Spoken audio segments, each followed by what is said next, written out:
오늘의 본문 시편 36편을 보면 악인의 상태는 하나님을 두려워하지 않습니다. 그리고 이 악인들은 스스로 우쭐거리며 생각하기를 자신들의 죄악이 발견되지 않을 것이다 라고 생각을 하고, 또 그들이 지은 그 죄가가 다른 타인들에 의해서 미움을 받지 않을 것이다 라고 이렇게 생각을 합니다.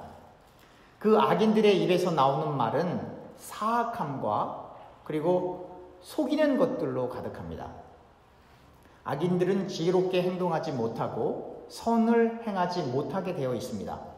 이 악한 사람들은 그의 침상에서조차 악한 음모를 꾸밉니다. 그들은 그들 스스로 악한 길에 들어서며 또한 악한 일을 거절하지 않습니다.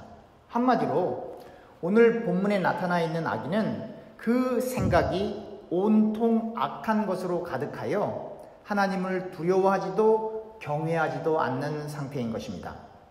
온 정신이, 온 마음이 악으로 가득한 상태, 즉 마귀에 의해 온전히 사로잡혀 있는 상태, 그 상태로 보고 듣고 생각하고 계획하는 모든 것들이 하나님을 대적하고 사람들을 힘들게 하는 악, 그 자체였던 것입니다.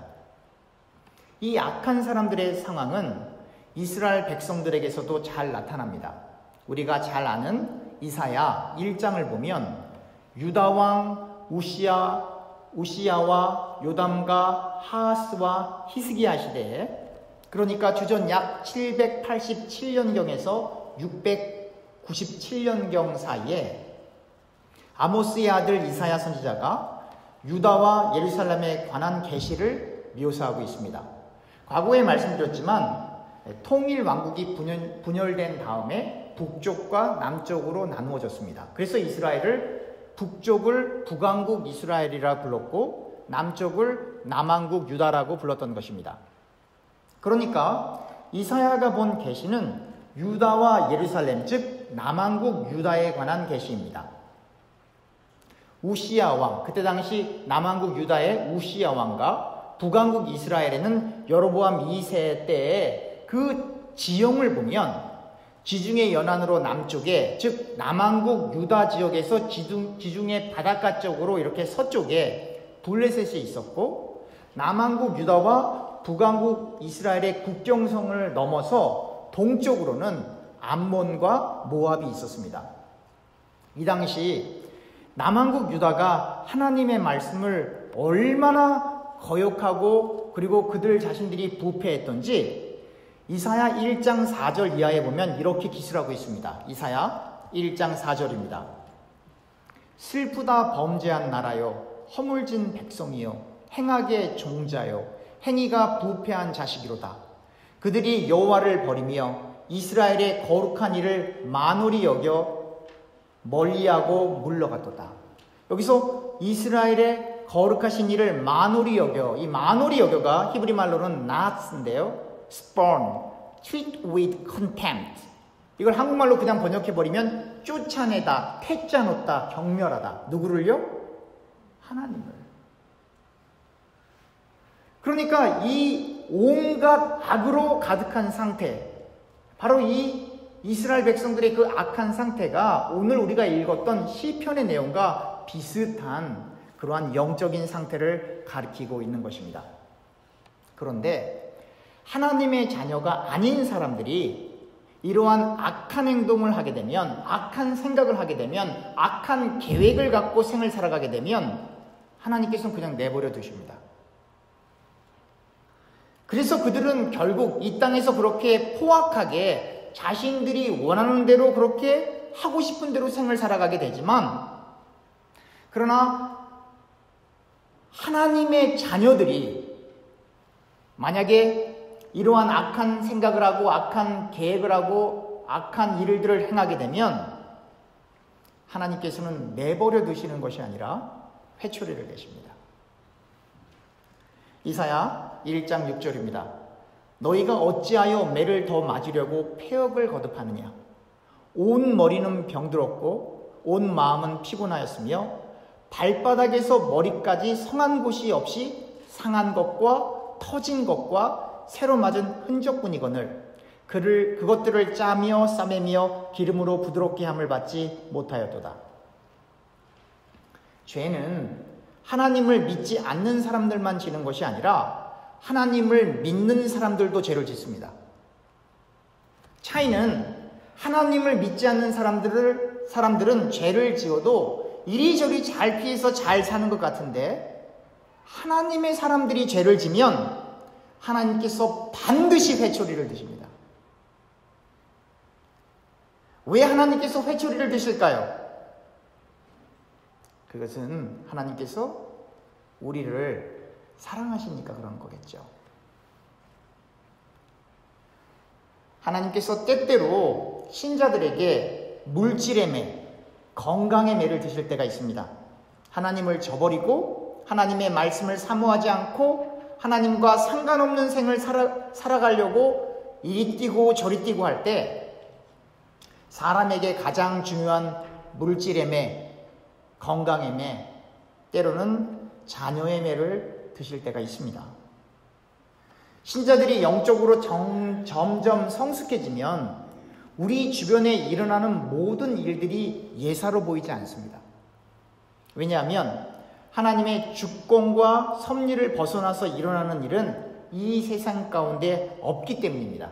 그래서 우리는 말씀을 통해 우리의 현실을 조명하고 하나님의 뜻이 하늘에서 이루어지는 것처럼 우리의 일상에도, 특별한 순간들이 아니에요, 우리의 일상에도, 우리가 지난 주간 살아왔던 그 일상에도, 그리고 내일부터 시작되는 그 일상에도 그 하나님의 뜻이 실현되는 것을 발견합니다. 모든 물질적인 어려움이, 모든 건강의 문제가, 모든 자녀의 어려움이 우리의 죄악 때문에 일어난 것이라 단정할 수는 없지만 그 가운데 어떤 부분은 우리의 죄악과 연관되어 있다는 사실을 잊어서는 안 됩니다. 그런데 인간은 그렇게 호되게 하나님으로부터 매질을 받아도, 이스라엘 백성들이 그렇게 발바닥에서 머리끝까지 그렇게 매질을 당해도 깨닫지 못하는 것처럼 우리 역시 그렇게 어려움을 당하고도 깨닫지 못하는 경우가 많이 있다는 것입니다. 깨닫지 못하니 회개하지 못하고, 회개하지 못하니 기도의 응답이 없는 것입니다. 사랑하는 교우님들, 하나님과 소통하기를 원하시죠? 하나님으로부터 기도의 응답을 받기를 원하시죠? 그러면 저와 교우님들은 우리의 시각을 바꾸어야 합니다. 우리가 그렇게 열심히 읽고 있는 이 성경은 단순히 옛날 이야기가 아닙니다. 오늘의 현실 가운데 정확히 실현되어지고 있는 하나님의 말씀입니다. 시대와 상황은 다르지만 사람은 다 거기서 거기라 똑같은 역사의 순환에 놓여 있다는 것을 잊으면 안 됩니다. 성경은 지식적으로 뭘 좀 많이 알기 위해 읽는 책이 아닙니다. 저와 교우님들의 실제적인, 그리고 가장 현실적인 우리의 삶에 관한 부분을 성경을 통하여 하나님의 관점에서 이해하고, 하나님의 관점에서 생각하고, 하나님의 관점에서 바라보아야만 하는 것입니다. 이 말은 우리가 성경을 지식적으로 읽는 것도 중요하지만 그 성경의 본 내용을, 그 핵심을 분명히 이해하여 그 말씀이 과연 2018년 12월을 살아가고 있는 우리에게 무엇을 전하고 있는가를 찾아내고 알아내야 한다는 것입니다. 기도 시간이 길어지는 이유는 우리의 소원과 바람이 많이 있어서도 그렇지만, 기도 시간은 엄밀히 이야기해서 우리가 이해하고 깨달은 그 하나님의 말씀을 묵상하면서 하나님과 대화하는 시간이기 때문에 길어지는 것입니다. 대화는 전달하는 사람과 듣는 이가 있고, 또 반대로 전달받는 이가 있고 대답하는 이가 있어야 가능한 것입니다. 하나님의 뜻을 들으려 하지 않고 자신의 뜻만 일방적으로 기도하는 것은 독백입니다. 대화가 아니에요. 독백입니다. 대부분 신자들이 독백 기도를 하고 있는 거예요. 다시 말하면 하나님께 독백으로라도 분명히 기도를 했기는 했지만 죄송하지만 그 기도는 반절만 한 겁니다. 대화는 최소한 두 사람이 서로 그 내용을 나눈 것이기 때문에 그렇습니다. 우리가 그러잖아요. 기도는 대화다. 하나님과의 대화다. 그럼 대화를 해야 되는데 혼자 말하고 끝나는 건 대화가 아니라는 것입니다. 우리가 깊이 기도할 때 모세에게 임했던 하나님이, 바울에게 임했던 하나님이 우리에게 직접 임하실 때도 있겠지만 일반적으로는 그렇지 않습니다. 그러면 독백을 멈추고 날마다 우리의 기도 생활 속에 하나님과 대화하기 위해 필요한 것이 무엇일까요? 그것은 우리의 기도 가운데 묵상이 들어가야 된다는 것입니다. 그 깨달은 하나님의 말씀을 우리의 기도 시간에 되새기고 씹고 곱씹어 그 하나님의 말씀이 우리의 심령 속에 역사하도록 우리를 온전히 비우고 우리 안에 계신 성령 하나님이 역사하실 수 있도록 우리의 모든 생각, 사상, 철학, 경험 등을 내려놓고 구속하신 예수님만을 온 몸으로, 온 마음으로 바라보는 것. 그것이 바로 기도인 것입니다. 우리가 손을 모으고 눈을 감고 말하는 것을 기도다라고 이야기할 수 있지만 사실 그것은 형식일 뿐입니다. 눈을 감고 손을 모으고 예수님의 이름으로 기도하는 그 형식적인 행위는 힘들지 않습니다. 아무 때나 할 수 있어요. 밥 먹기 전에도, 밥 먹은 후에도, 자기 전에도 그냥 아무 때나 쉽게 할 수가 있어요. 그런데 하나님과의 깊은 대화로서의 그 깊은 기도는 그렇게 쉽게 할 수가 없습니다. 그 기도는 우리에게 많은 에너지가 소진되고 있는 것을 실제로 느낍니다. 예수님께서 기도하실 때는 땀방울이 핏방울이 될 때까지 그렇게 깊이 있는 기도를 하게 될 때에는 정말로 우리 온몸에 있는 힘이 다 빠져나가는 것을 느끼게 됩니다. 심신이 연약하면 하나님께 기도하기가 어려운 것입니다. 그래서 제가 늘 교우님들에게 말씀드리듯이 50세 이후부터는 절대로 금식하지 말라는 겁니다. 50대 이전까지는 괜찮아요. 근데 50 이후부터는 금식하지 말라고 하는 이유가 깊은 기도로 들어가게 되면 우리 속에 있는 많은 에너지가 소진되기 때문에 그렇습니다.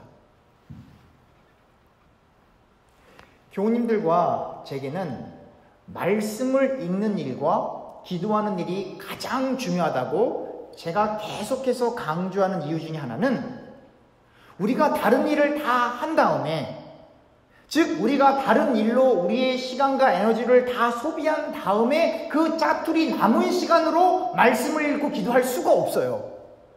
그건 형식이에요. 왜냐하면 말씀을 읽고 이해하려고 노력하고 기도하는 그 시간에 우리가 일상에서 보내는 그 에너지보다 그 일상에서 보내는 그 시간보다 훨씬 더 많은 에너지와 시간이 들어가기 때문에 그렇습니다. 그래서 제가 늘 강조하는 거예요. 여러분들과 제가 밖에서 경제생활을 하기 위해서 하는 그 일은 그게 세컨더리 잡이고 여러분들과 제 안에 성령 하나님이 계시기 때문에 우리의 메인 잡, 우리의 가장 중요한 잡은 기도와 말씀이다. 이게 그냥 생각이 아니라 실제로 그래요. 가장 많은 시간과 가장 많은 에너지가 들어가기 때문에 그렇습니다. 그래서 제가 잠을 많이 못 자는 거예요. 잠자는 시간도 아까워요. 시간이 부족하다고요. 하루가 48시간이었으면 좋겠어요. 저는 개인적으로. 만약에 하루가 48시간이어도 또 부족해서 더 얘기를 하겠죠? 그만큼 여러분들과 저에게 주어진 시간이 귀한 겁니다. 이 세상에는 돈을 주고 못 사는 것이 많이 있는데 그 중에 한 가지가 시간이에요. 아무리 많이 가지웠어도 시간이 되면 다 놓고 가야 되는 거예요. 아무리 내가 많이 가지고 있어도 내 청춘을 돌려달라고 페이해도 그 청춘을 살 수가 없어요. 그만큼 시간이 중요한 거예요. 그런데 이 제한된 이 시간 동안에 이 세상을 살면서 우리의 가장 중요한 본연의 직업인 하나님 앞에서 제사장으로서의 직분인 말씀과 기도로 하나님 앞에 나아가는 그 시간보다 다른 일들을 더 우선순위로 둔다고 하는 것은 엄밀히 얘기하면 예수님의 제자는 아니에요. 군중들이죠. 그러니 많은 시간과 많은 에너지가 말씀과 기도를 통해서 들어가게 되는데 정말 그 하나님께서 우리에게 부여해 주신 그 본연의 그 직업을 온전히 수행하려고 하면 여러분들과 저에게 일어나는 일들은 자연스럽게 스케줄 조정을 하게 돼 있어요. 불필요한 스케줄을 다 가지치게 합니다. 불필요한 데는 아예 안 갑니다. 불필요한 사람들은 아예 만나지도 않아요. 왜냐하면 기도하는 시간, 말씀 읽는 시간, 말씀 듣는 시간이 가장 중요하기 때문에 다른 데 갔다 올 시간이 없는 거예요. 그래서 참 신자는 직장 갔다, 교회 갔다, 마켓 갔다, 운동하고 오면 갈 때 다 가신 거예요. 다른 데 갈 일이 없어요. 그래서 예수님을 믿고 그분 안에 거하면 거할수록 여러분들과 저의 삶이 심플해지는 거예요.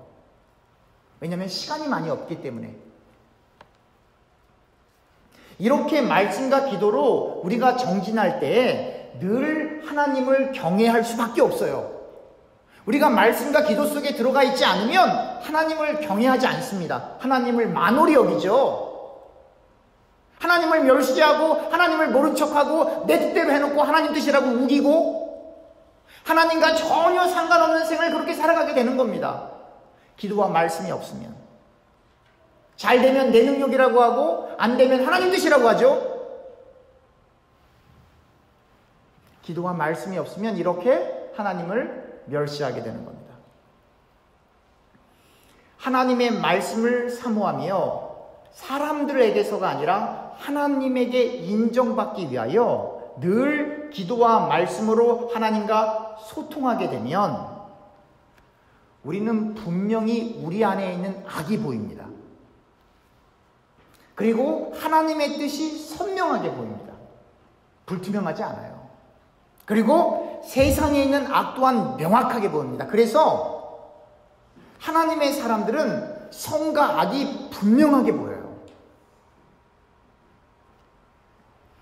오늘의 시편에서 이 악인들이 그 악한 일을 얼마나 많이 했던지 그 악한 행위가 사람들만 힘들게 한 것이 아니라 동물들에게까지 그 악한 행위가 미쳐서 하나님의 도움이 없이는 사람과 동물 모두가 죽게 된 상태에 놓이게 됩니다.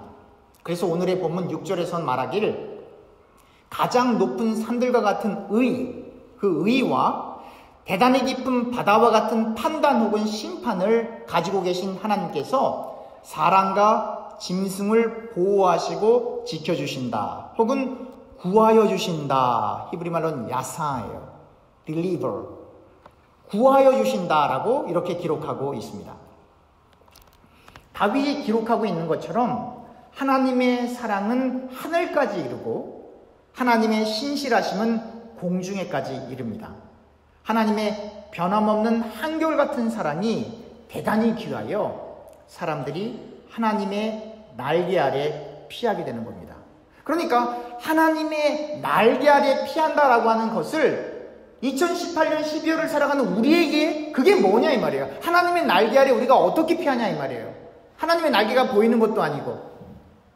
그 말은 오늘날로 옮기면 우리가 기도하는 시간에 말씀 읽는 시간에 하나님의 날개가 우리를 덮는다라고 하는 겁니다. 그래서 하나님과 커뮤니케이션하는, 하나님과 소통하는 그 시간이 다른 어떤 시간보다 더욱 중요하다는 겁니다.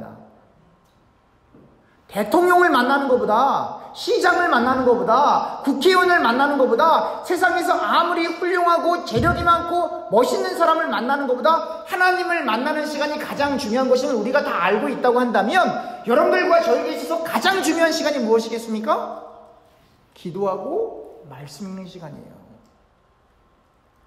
그 시간을 중심으로 나머지 것들이 계획되는 거예요. 다른 것들을 다 한 다음에 기도하고 말씀 읽는 것이 아니고, 기도하고 말씀 읽는 그 시간을 중심으로 다른 모든 일들이 재계획되어야 하는 겁니다.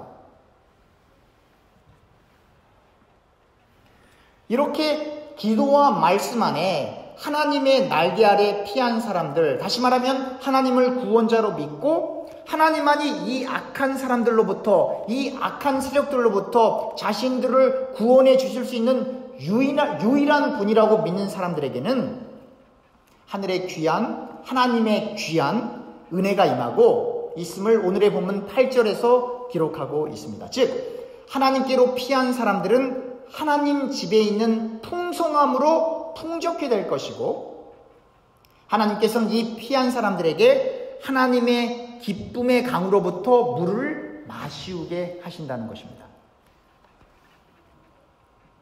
다시 말하면 하나님을 구원자로 믿고 하나님께 피하는 사람들, 예수님을 그리스도로 영접하고 정말로 여러분들과 저의 삶 속에서 우선순위가 하나님의 말씀을 읽고 하나님 앞에 기도하는 그 시간이 우리의 삶 속의 중심이 되고, 그리고 다른 모든 일정들을 다 세컨더리로 하게 되면 하나님께서 저와 교우님들을 책임지시고 풍족하게 먹이시고 기쁨의 샘물을 마시우게 하신다는 것입니다. 믿으십니까? 요한복음 6장을 보면 예수님께서 디베레아의 갈릴리 바다 건너편으로 가실 때 큰 무리가 예수님을 따랐습니다. 그 이유는 예수님께서 병자들을 고치시는 것을 보았기 때문입니다. 말씀이 좋아서가 아니고 병든 사람을 고치는 것을 보았기 때문에 늘 군중들은 그렇게 예수님을 따라다녔던 것입니다. 예수님께서 큰 무리가 오는 것을 보시고 제자 빌립에게 말씀하시길, 우리가 어디서 이 사람들이 먹을 떡을 사겠느냐. 이 떡이라고 번역했는데 떡이겠어요? 빵이겠어요? 빵이겠죠. 그래서 이 사람들이 먹을 빵을 사겠느냐라고 이렇게 하셨습니다. 이렇게 예수님께서 말씀하셨던 것은 예수님께서는 이 사람들을 먹일 빵을 살 것을, 그리고 그 빵을 살 만한 돈도 없음을 알고 계셨기에 하나님의 일은 하나님이 직접 하신다는 것을 나타내시고자 그렇게 말씀하셨던 것입니다. 우리에게 필요한 것은 보리빵 5개와 2개의 물고기, 그리고 여기다가 하나님이 원하시면, 하나님이 뜻하시면 보리빵 5개와 2개의 물고기를 통하여, 즉 우리의 일상에서 충분히 하나님의 일을 위해 부담 없이 내올 수 있는 그것, 여러분들이 무리해서 바치는 게 아니고 여러분들과 제가 우리의 일상에서 충분히 부담 없이 들을 수 있는 그것을 가지고 하나님께서 5,000명 이상의 사람들을 먹이실 수 있다라고 하는 그 믿음, 그 겨자씨하나한 믿음이 여러분들과 저에게는 필요한 것입니다. 그래서 참 신자는 사람을 의지하지 않습니다. 온전히 하나님만 의지하죠. 참 신자는 세상의 돈을 의지하지 않습니다. 하나님만 의존합니다.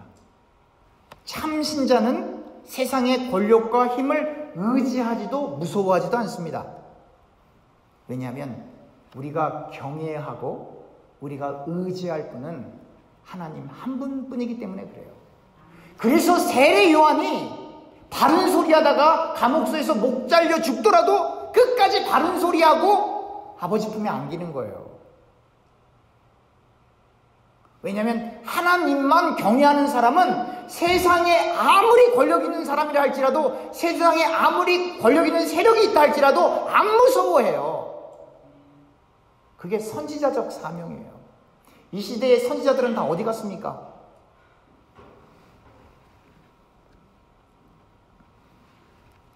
어려운 얘기예요. 그죠? 거듭 강조하지만 우리에게 필요한 것은 5개의 빵과 2개의 물고기, 그리고 하나님을 향한 겨자씨 하나만한 신실한 믿음만 있으면 우린 돼요. 그러면 우리는 예수님이 하셨던 것처럼 오늘날 역시 성령 하나님이, 그리스도의 영이 성령 하나님이세요. 그 성령 하나님이 우리의 일상에서 부담 없이 드릴 수 없는 그것을 가지고 5개의 빵과 2개의 물고기, 바로 부담 없이 드릴 수 있는 그것을 가지고 우리가 신실한 믿음을 가지고 하나님 앞에 드리기만 하면 하나님께서 성령으로 역사하여서 5,000명 이상이 먹을 수 있는 그러한 능력을, 인간으로부터가 아니라 하나님으로부터 그러한 능력이 나오게 된다라고 하는 거예요. 여러분들과 제가 그 하나님의 놀라운 그 능력과 역사심에 쓰임받고 싶지 않습니까? 그게 축복이에요. 여러분들과 제가 쓰임받고 싶어서 하나님 앞에 간절히 기도를 해야 되는, 여러분들과 제가 뭐를 하려고 하는 게 아니고 하나님의 거룩한 역사 가운데 우리가 막대기처럼 지팡이처럼 쓰임받고 싶어서 하나님 앞에 기도해야 되는 거예요. 하나님, 저 좀 써주세요. 쓰임받고 싶습니다. 사람들에게 육신의 양식을 먹이는 것이 중요하지만 더욱 중요한 것은 사람들에게 진짜 양식, 참 양식, 영혼의 양식인 예수님을 증거하는 일이 더욱 중요한 것입니다.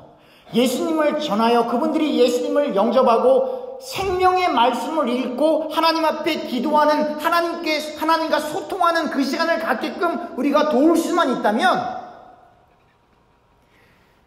육신의 빵을 먹이는 것보다 더욱 귀한 것으로 하나님 앞에 쓰임받게 되는 것입니다. 사실 이 오병이어의 기적도 요한복음 6장 4절에 나와 있듯이 6월절이 가까운 것을 굳이 기록하고 있습니다. 6월절 무슨 일이 일어났는지 잘 아시죠?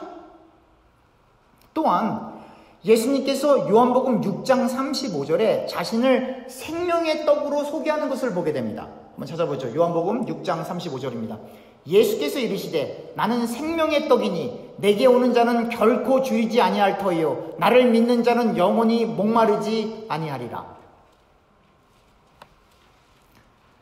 어린 양의 피로 십자가에 달리실 예수님을, 그리고 예수님의 살과 피가 그날 일어났던 오병이어의 기적처럼 인간의 노력이나 수고에 의해서가 아니라 하나님께서 직접 선택하신 소수의 사람들을 통하여, 바로 하나님 앞에 쓰임받는 이 소수의 사람들을 통하여 복음을 하나님께서 직접 전하시겠다고 하는 겁니다.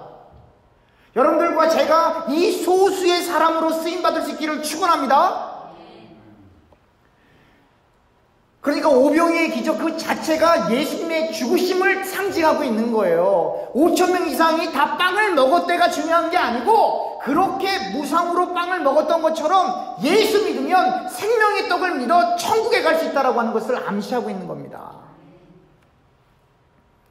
요한복음 4장을 보면, 그 앞에 요한복음 4장을 보면 수가라는 동네에서 사마리아 여자와 대화하시는 예수님을 발견합니다.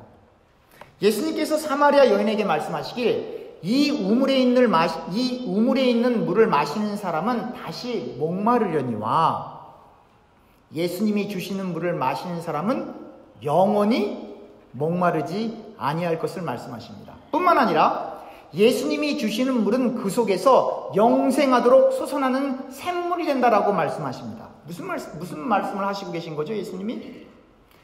이 세상에 한 번 물을 마시면 더 이상 목마르지 않게 하는 물이 있습니까? 이 세상에 그런 물 없어요. 우리가 좀 전에 읽었던 요한복음 6장 35절에 예수께서 이르시되 나는 생명의 떡이니 내게 오는 자는 결코 줄이지 아니할 터이요 나를 믿는 자는 영원히 목마르지 아니하리라. 다 같은 맥락이죠. 이 세상에 빵을 먹었는데 한 번 먹으면 더 이상 배고프지 않는 빵이 있나요? 그런 게? 있으면 저 좀 알려주세요. 밥 먹는 시간이 참 귀찮고 아까워요. 안 먹으면 죽으니까 먹어야 되죠. 무슨 알약 같은 게 있어서 아침에 한번 딱 먹고 하루 종일 안 먹어도 안 피곤했으면 좋겠어요. 얼마나 편해요. 화장실도 안 가고.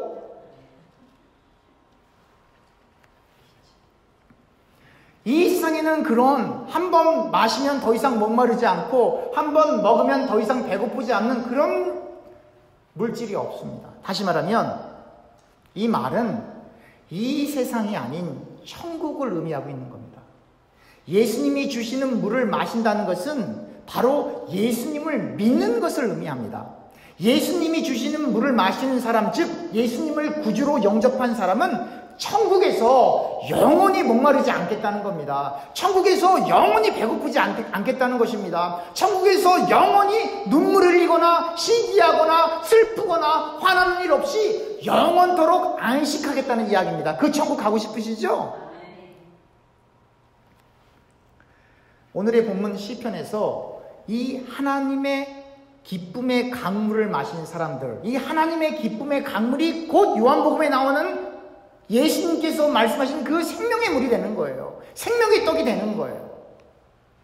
이 기쁨의 강물을 마신 사람은, 즉 하나님을 진실로 믿고 경외하는 사람들은 생명의 근원이 하나님께 있다라고 자연스럽게 고백하게 되는 것입니다. 또한 하나님의 빛 안에 있는 그 빛들이 많이 있어요. 태양도 있고 여러 가지.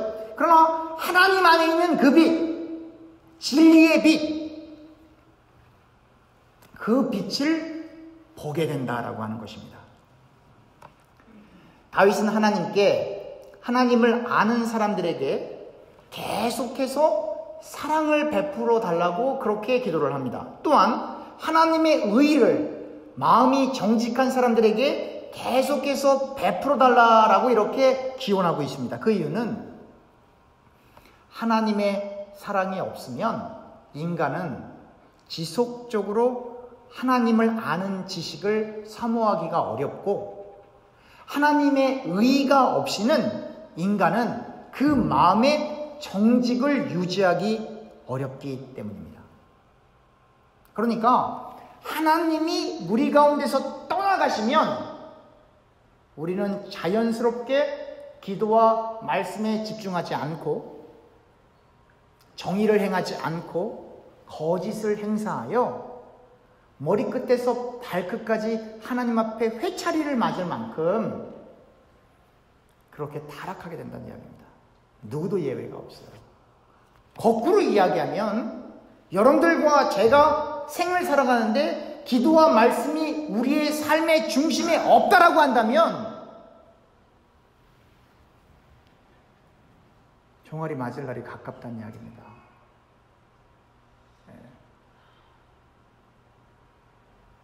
그 누구도 하나님 앞에 회초리 맞는 것을 감사하다라고 얘기하기 어려워요. 그 누구도 고난을 감사합니다라고 이야기하기가 참 어려워요. 그 누구도 예외가 없습니다. 바늘로 손가락을 찔렀는데 피가 철철철 나오는데 나 안 아파요 얘기하는 건 거짓말이듯이 하나님의 회초리가요 간단한 일이 아닙니다.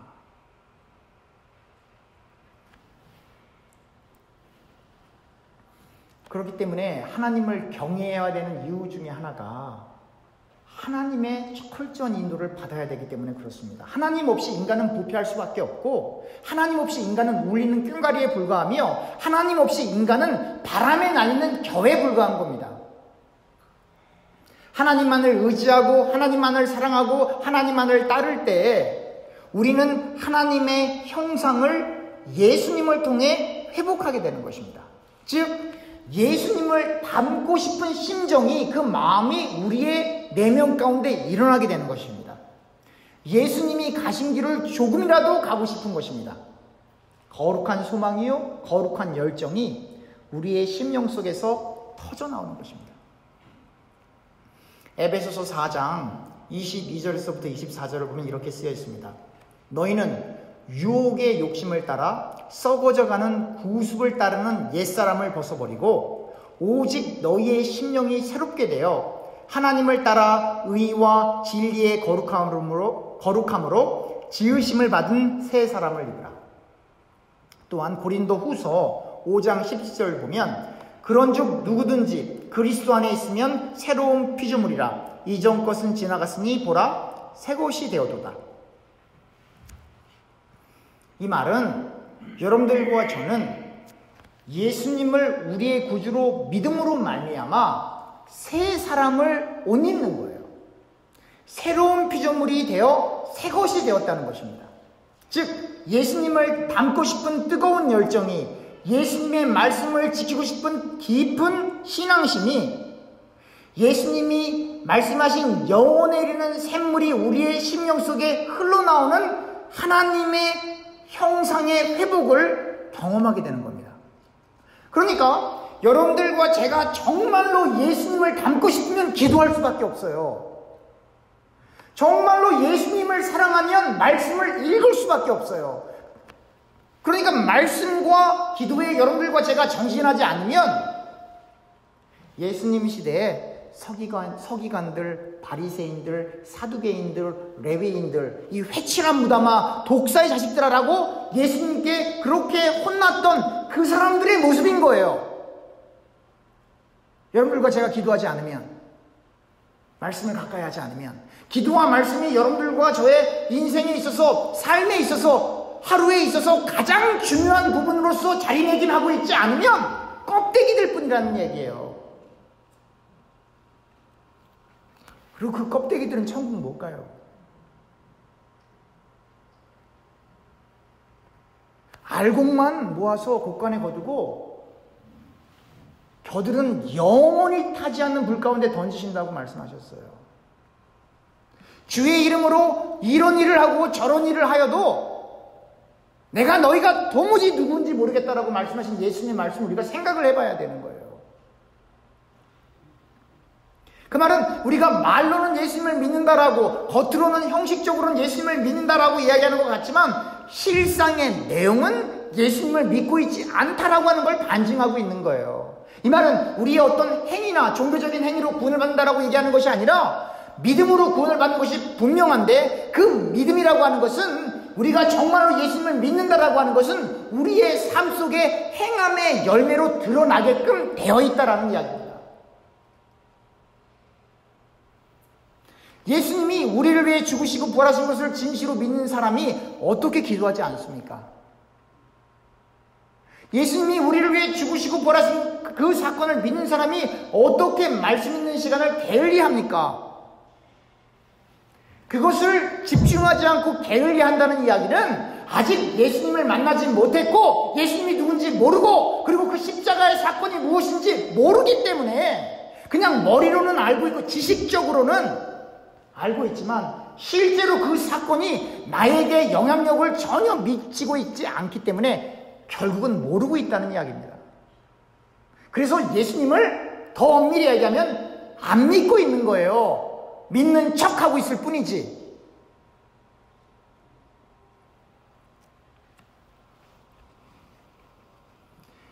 고린도 후서 5장 21절은 더 정확하게 설명합니다. 이렇게 설명합니다. 하나님이 죄를 알지도 못하는 일을, 하나님이 죄를 알지도 못하신 일을 우리를 대신하여 죄로 삼으신 것은 우리로 하여금 그 안에서 하나님의 의가 되게 하려 하심이라.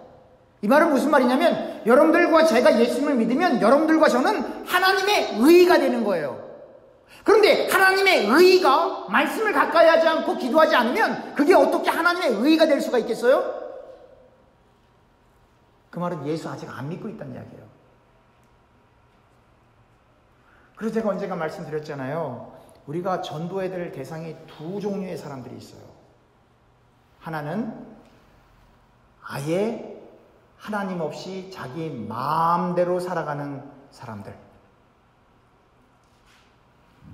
또 한 부류의 사람들은 예수 믿는 척하고 예수 믿고 있다고 착각하고 살아가는 사람들. 정신질환이에요. delusion. 예수 안 믿는데 믿고 있다라고 착각하고, 그리고 믿고 있는 줄 알고 그렇게 멀쩡히 교회에 왔다 갔다 하다가 지옥 가는 사람들.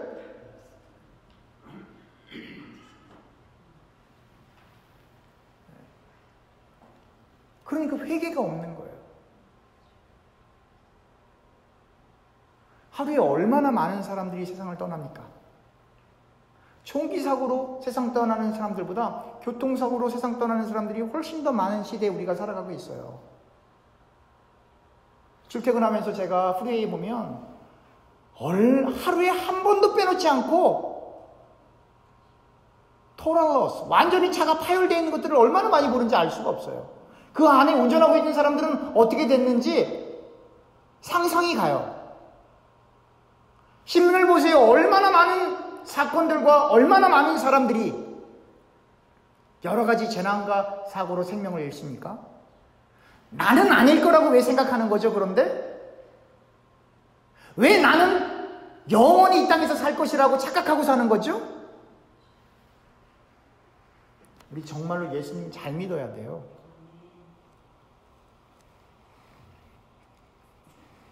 하나님의 의가 되었어요, 우리가. 그 말은 여러분들과 저에게 있어서 가장 중요한 것은 하나님께 기도하고 하나님의 말씀을 읽고 듣는 것이 가장 중요하다라고 하는 것입니다. 유혹의 욕심을 따라 썩어져가는 구습을 따르는 옛사람을 벗어버려야 한다는 것입니다. 그러니까 예수님을 정말로 만나기 이전에 살던 그 생활을 다 정리해야 된다는 거예요. 예수 믿고 난 다음에도 예수 믿기 전과 똑같은 생을 살아가는 사람은 아직 예수님을 못 만난 사람이에요. 오직 그리스도의 영으로 우리의 심령이 새로워질 수 있도록 기도해야 합니다. 말씀을 따라, 하나님을 따라 의와 진리의 거룩함으로 하나님의 형상이 회복되어지는 새 사람으로 저와 교우님들이 옷 입어야 하는 것입니다. 그러려면 제일 먼저 뭐 해야 되겠어요? 기도해야 돼요. 기도해야 돼요. 습관적으로, 형식적으로가 아니라 정말로 하나님과 커뮤니케이션 하기 위해서 우리의 중심이 정말로 하나님을 향해야 돼요. 그래야 하나님께서 우리에게 성경의 저자들이 성경을 기록할 때 주셨던 인스피레이션, 영감을 주시는 거예요. 그래야 이 성경을 읽을 때 하나님이 원하시는 관점에서 성경을 볼 수가 있는 거예요. 똑같은 성경을 읽는데 어떤 사람은 예수님 말고 다른 구원이 있다라고 주장하잖아요. 똑같은 성경을 읽는데 하나님의 뜻과는 전혀 상관없는 진화론도 있다라고 주장하잖아요. 똑같은 성경을 읽는데 예수님 말고, 하나님 말고 유니버셜 크라이스트, 지저스 크라이스트가 아니라 우주의 그리스도라는 거예요. 그러니까 그리스도 하면 우리는 예수님을 생각하지만 그 사람들이 이야기하는 그리스도는 예수님이 아니에요. 십자가에 달리신 그 예수님 말고 그냥 인간을 보편적으로 구원케 하시는 그리스도, 그 그리스도는 우리가 말하는 그 예수님이 아니라는 거예요. 똑같은 성경을 읽고 있는데. 왜 이런 일이 벌어져요? 하나님이 주시는 영감 없이, 성령의 충만 없이 성경을 읽으면 하나님의 뜻을 바로 깨달을 수 없다라고 하는 것을 이렇게 세상이, 역사가 보여주고 있는 겁니다. 그런데도 기도 안 하실 거예요? 기도 없이 말씀을 읽을 수가 없는 거예요, 사실은.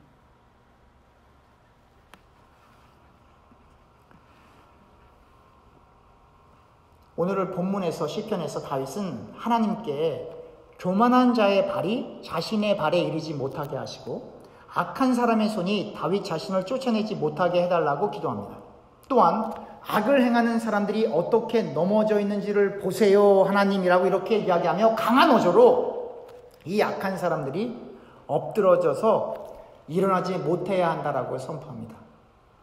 그런데요, 다윗이 이렇게 시편에서 선포하지 않아도 교만하면 멸망합니다. 이 교만에서 천사가 타락해 사단이 된 거예요. 첫사람 아담 타락했어요. 왜요? 교만해서. 하나님처럼 될 수 있다라고 하는 것을 솔깃해서. 교만한 인간들이 바벨탑을 쌓는 거예요. 교만한 인간들이 하나님을 믿을 수가 없는 거예요. 그래서 우리가 너무 잘 아는 잠언 16장 18절에 교만은 패망의 선봉이요 거만한 마음은 넘어짐의 앞잡이니라. 이거를 오늘날의 말로 옮기면 뭐냐면 교만한 사람은 구제불능이에요. 방법이 없어요. 멸망하는 길에 떨어지는 것을 붙잡아줄 방법이 없어요. 안 들으니까. 이야기해주면 너나 잘해라. 안 들으니까 구제불능이라는 이야기예요. 교만하면 멸망합니다. 패망합니다. 교만하면 예수님을 믿을 수가 없어 지옥 갑니다. 예수님을 믿는 사람이 true disciple, 예수님의 정말 제자가 교만할 수 없어요. 왜냐하면 예수님을 믿는 사람에게 있어서 겸손은 부차적으로 주어지는 하나의 덕목이 아니고, 예수님을 정말로 믿고 예수님과 동행하는 사람은 인격 자체가 겸손으로 바뀌어버려요. 그래서 그 겸손이 본질이 돼버려요. 그래서 예수님을 믿는 사람이 교만하다고 하는 거는 있을 수가 없어요. 모순이기 때문에. 예수 믿는 사람과 교만은 마치 물과 기름과 같아서 예수님을 알아가면 알아갈수록, 예수님을 정말로 만나면 만날수록, 하나님과 소통하면 소통할수록, 말씀을 읽으면 읽을수록 교만이라고 하는 것이 내 주변에 모두에게 경계할 수밖에 없는 거예요. 왜냐하면 창세기부터 계시록까지 멸망의 구렁텅이로 빠져들어가는 사람들은 다 교만 때문이거든요. 그래서 여러분들과 제가 새 사람으로, 새 옷으로 옷 입는다라고 하는 것은 또 다른 말로 그리스도의 옷으로 옷 입는 것이고, 또 다른 말로 겸손의 옷을 입는 거예요. 겸손의 구체적인 표현이 뭡니까? 나를 다른 사람들과 비교할 때 다른 사람이 나보다 낮게 여기는 거예요. 그 대상이 누구라 할지라도. 여러분 아시겠어요?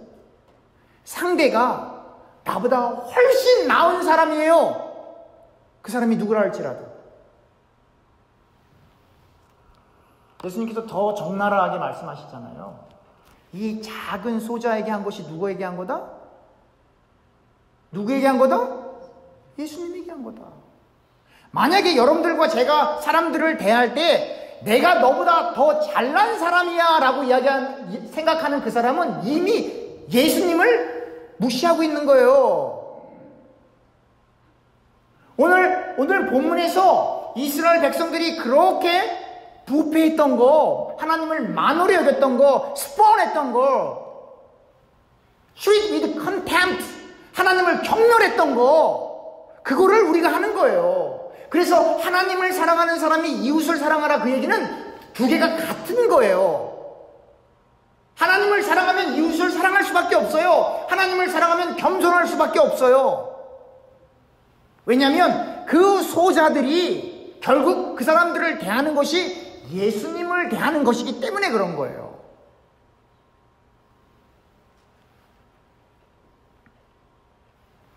그러니 여러분들과 제가 얼마나 기도를 많이 하게 되겠어요? 여러분들과 제가 알게 모르게 지은 죄가 얼마나 많겠어요? 무슨 죄를 졌길래요? 상대를 무시한 죄? 아니에요. 예수님을 경멸하고, 예수님을 멸시하고, 예수님을 거절한 죄, 그 죄를 여러분들과 제가 짓고 있는 거예요. 근데 우리가 현실적으로 생을 살아갈 때 다른 사람들을 나보다 낮게 여기는 게 쉬워요, 어려워요? 어려운 정도가 아니라 때로는 불가능하단 말이에요. 근데 그걸 어떻게 할 수 있습니까? 그래서 여러분들과 제가 하늘의 미랄이 되어서 죽어 없어져 버려야 되는 거예요. 죽는 척해서도 안 되고, 여러분들과 제가 이 짧은 생을 사는 동안에 우리는 이미 죽었다. 그래서 앞으로 우리가 생을 사는 것은 우리 안에 계신 예수님이 생을 살아간다라고 하는 그 믿음을 가지고 날마다 십자가 앞에서 무릎 꿇을 때에만 다른 사람을 나보다 더 낮게 여길 수가 있는 거예요. 그래야 그리스도로 옷 입는, 새 사람으로 옷 입는, 겸손으로 옷 입는 참 예수의 사람이 되는 겁니다. 그 방법 말고는 하나님을 사랑할 수 있는 방법이 이 땅에는 없습니다. 그래서 좁은 길이라는 거예요. 세상에서 잘 되는 거, 그까짓 거, 100년도 안 되는 거, 잘 되거나 못 되거나 뭐가 그렇게 중요해요? 다 놓고 갈 거. 그 천국을 사모하며 여러분들과 제가 날마다 죽는 연습, 잘 안 되니까요. 기도와 말씀을 우리의 인생의 가장 중요한 곳에 두고 생을 살아갈 수 있기를 주님의 이름으로 축원합니다. 기도하겠습니다.